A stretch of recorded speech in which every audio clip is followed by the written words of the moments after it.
হরে কৃষ্ণ, রাধে রাধে। তো সামনেই আসতে চলেছে বৈশাখ মাস। তো অনেকেই আপনারা জানেন যে বৈশাখ মাস অর্থাৎ কেশবব্রত। তো এর জন্য তুলসী সেবার অনেক বড় মাহাত্ম্য রয়েছে।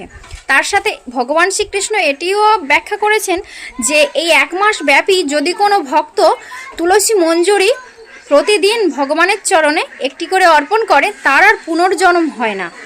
অর্থাৎ আমরা এর থেকে জানতে পারি যে যদি কোনো ব্যক্তি ভগবান শ্রীকৃষ্ণের চরণে তুলসী মঞ্জুরি অর্পণ করে, তার আর পুনর্জন্ম হয় না, সে ভগবানের স্বয়ং শ্রী গোলক ধামে বাস করতে পারে। অর্থাৎ আমাদেরকে এখন থাকতে তুলসী পরিচর্যা করা শুরু করতে হবে, যাতে আমরা বৈশাখ মাস অন্তত একটা মাস অন্তত গোবিন্দর চরণে তুলসী মঞ্জুরি দিতে পারি এবং তুলসী গাছের সেবা করে ভগবান শ্রীকৃষ্ণের ভক্ত হওয়ার অশেষ কৃপা লাভ করতে পারি। তো সেই জন্য আমরা এখন থাকতে তুলসী গাছের সেবা যত্ন আদি শুরু করব, যাতে আমরা বৈশাখ মাসে কোনো প্রকার তুলসী মঞ্জুরি তুলসী পত্র যাতে কোনো প্রকার অভাব না হয়।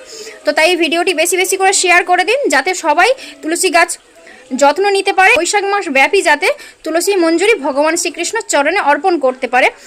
হরে কৃষ্ণ, রাধে রাধে। সবাই ভালো থাকবেন।